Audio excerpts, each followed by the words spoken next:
मान रहे हैं कि वो कॉल आपके पास आई थी, आपने बात की थी उनसे, क्या आपने गालियां भी दी थी? नहीं, कोई गाली नहीं थी। गालियां सुनी जा सकती हैं कॉल के दौरान? कोई गाली नहीं है, आप गलत कह रहे हैं। कोई गाली नहीं है उसके अंदर हमने ये कहा है अपनत्व के हिसाब से। एक साधारण नागरिक फोन कर रहा है तो मैंने ये कहा है कि मैं तो 20-20 मुकदमा लड़े हूं, मैंने के ज्ञान दो थे 20-20 मुकदमे मैं चूतिया आ गई। कहीं गलत करे, फोन बंद कर दे, बात करे बकवास करे फालतू। अरे फोन बंद कर दे, मेरे ज्ञान मत दे तू। ज्ञान थी ना दो। हाँ तो कैन करियो फोन तने दूर खावने करिए मां पूरी समाज में पैदा हो गया जब थार जिसे ललुओं बात करनी पड़े।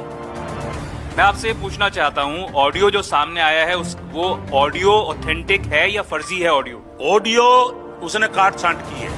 जो उसने गालियां दी, जिसके तहत पुलिस ने उसको गिरफ्तार किया, वो ऑडियो से बातें हटा ली गई। और ऑडियो जो है एक साजिश के तहत बनवाया गया है ताकि सरकार की बदनामी हो, कैबिनेट मंत्री की बदनामी। जय किसान साथियों, इस वीडियो को देखने के बाद में हमें और आपको तय करना है कि जिस मीडिया की हम आलोचना करते हैं कि मीडिया सत्ता के सामने सरेंडर हो जाती है, मीडिया जनता की आवाज नहीं उठाती है, मीडिया नेताओं से सवाल नहीं करती है। मैं सैल्यूट करता हूं इस पत्रकार को जिसने मंत्री जी के घर में जाकर मंत्री जी के झूठ को पकड़ा, मंत्री जी से सवाल बेबाकी से ना केवल पूछे बल्कि मंत्री जी के मुंह के ऊपर ही मंत्री जी को बहुत कुछ सुनाया। इस प्रकार के पत्रकारों को अगर हम सपोर्ट नहीं करेंगे, इस प्रकार की मीडिया को अगर हम सपोर्ट नहीं करेंगे तो क्यों उम्मीद करते हो कि लोकतंत्र का चौथा स्तंभ अकेला लोकतंत्र को बचा सकता है? हम मानते हैं कि लोकतंत्र का चौथा स्तंभ मीडिया है, लेकिन लोकतंत्र को बनाती कौन है? जनता बनाती है। अगर जनता खुद नहीं चाहेगी तो अकेला मीडिया लोकतंत्र को नहीं बचा सकता। बात करते हैं मंत्री जी ने जिस प्रकार से अपने पद की मर्यादा को भंग किया है। और जब पत्रकार देव अंकुर वधावन मंत्री जी से सवाल पूछते हैं कि आपने अमुख आदमी को गाली दी या नहीं दी, गाली दी या नहीं दी, मंत्री जी बार बार कह रहे हैं गाली नहीं दी, गाली नहीं दी, गाली नहीं दी। रिकॉर्डिंग आपके पास भी है, मेरे पास भी है। उसमें इस प्रकार के शब्दों का इस्तेमाल मंत्री जी ने किया है कि हम इस वीडियो के अंदर वो शब्द आपको सुना नहीं सकते, क्योंकि ये वीडियो हमारे परिवार के अंदर बहनें, बेटियां, माँ, बाप, दादा, परदादा सब देखते हैं। हम इस प्रकार के शब्दों को आपको नहीं सुना सकते।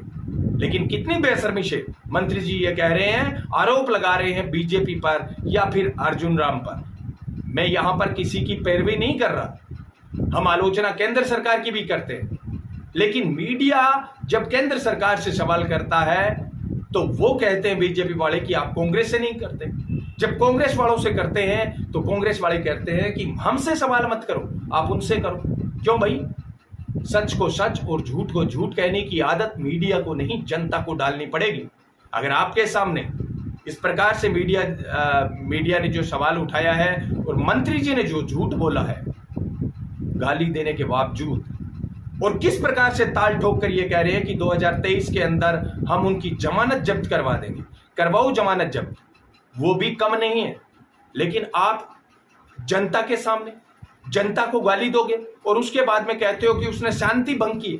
हम मानते हैं कि शांति किसकी भंग हुई है मंत्री जी? शांति आपकी भंग हुई है। एक नेता नागौर सांसद हनुमान बेनीवाल भी आधी रात को कोई फोन करता है तो उसकी ना केवल बात सुनते हैं बल्कि उसका जो काम होता है वो काम करवाने की बात करते हैं। मानते हैं कि इन मंत्रियों पर, नेताओं पर जनता का दबाव रहता है, लेकिन जनता का दबाव इतना भी नहीं रहता कि मंत्री जी अपनी बोलने की शुद्ध भूल जाए।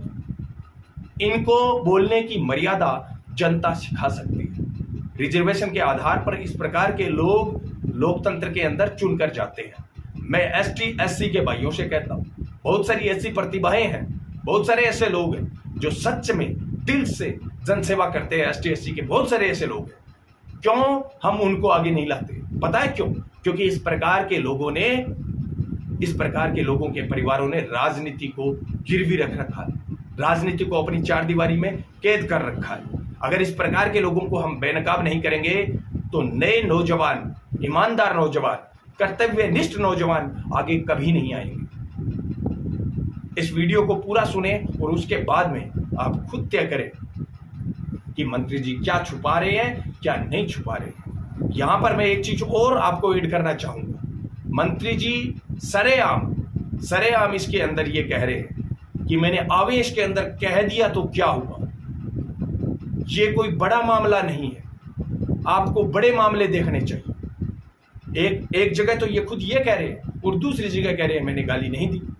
एक ही वीडियो के अंदर मैंने गाली नहीं दी और दूसरी तरफ उसी वीडियो में कहते हैं कि मैंने आवेश में आकर कह दिया तो क्या हो गया। आपको जनता ने चुनकर भेजा है, आप जनता को गाली दे रहे हो और जनता आपसे सवाल नहीं कर सकती। जिसने सवाल किया उसको आपने गाली दी, गाली सुनी उसने, और उसके बावजूद आपने पुलिस के अंदर उस पर एफआईआर दर्ज करवाई कि उसने शांति भंग की है। किसकी शांति भंग हुई है मंत्री जी? आपकी या फिर पब्लिक की या फिर सरकार की? शांति भंग उसी दिन हो गई थी जिस दिन आप जैसे लोग चुनकर विधानसभा में पहुंच गए थे। अब जनता को तय करना है कि शांति बनाए रखनी है या फिर इस प्रकार के लोगों की परमानेंट शांति भंग करनी है। जय किसान।